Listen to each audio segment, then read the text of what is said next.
दिक्कत हमको इस बात की है कि आप नेता प्रतिपक्ष हैं। दूसरे राज्यों में वोट बटोरने के लिए आप अपने राज्य को बदनाम कर रहे हैं, ये गलत है ना।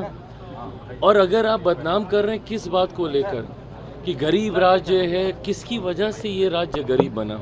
आप अपनी गलतियों की वजह से मेरे राज्य को राजनीतिक लाभ के लिए नेता प्रतिपक्ष जैसे महत्वपूर्ण पद पे होने के बाद आप दूसरे राज्यों में जाकर आप इस तरीके की बातें करते हैं। शर्म आनी चाहिए नेता प्रतिपक्ष को।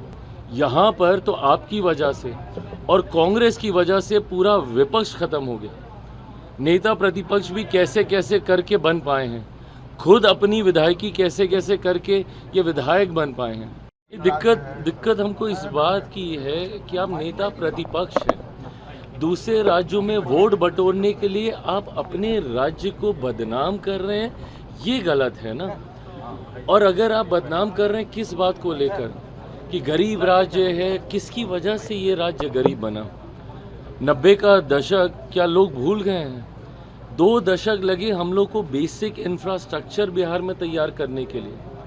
अगर ये हालात 90 के दशक में बिगड़े नहीं होते, 90 के दशक में जिस तरीके से आर्थिक सामाजिक व्यवस्थाएं थी बिहार में, जिसको जंगल राज के नाम से बुलाया गया, अगर वो परिस्थितियां नहीं होती तो आज मेरा राज्य किसी और राज्य से, विकसित राज्य से कतई पीछे नहीं होता।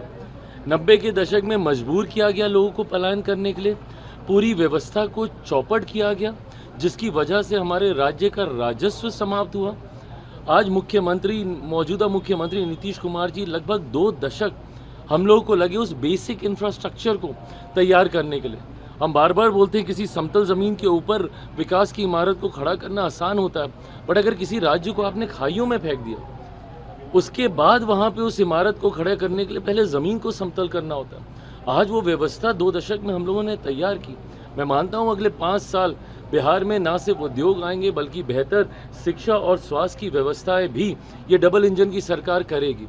पर आप अपनी गलतियों की वजह से मेरे राज्य को राजनीतिक लाभ के लिए नेता प्रतिपक्ष जैसे महत्वपूर्ण पद पे होने के बाद आप दूसरे राज्यों में जाकर आप इस तरीके की बातें करते हैं। शर्म आनी चाहिए नेता प्रतिपक्ष को। और साथ ही में आपने अपने राज्य में आपने क्या उपलब्धि हासिल कर ली कि आप गए हैं दूसरे राज्य में भी? यहाँ पर तो आपकी वजह से और कांग्रेस की वजह से पूरा विपक्ष खत्म हो गया।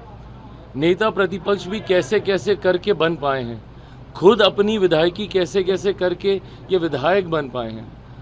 और आज ये गए हैं दूसरे राज्यों में, वहाँ पे भी विपक्ष पूरी तरीके से समाप्ति की कगार पर आ जाएगा। केरला में वैसे भी धीरे धीरे एंटी इनकम्बेंसी डबल इंजन की सरकार की सोच आज की तारीख में हर राज्य रखता है।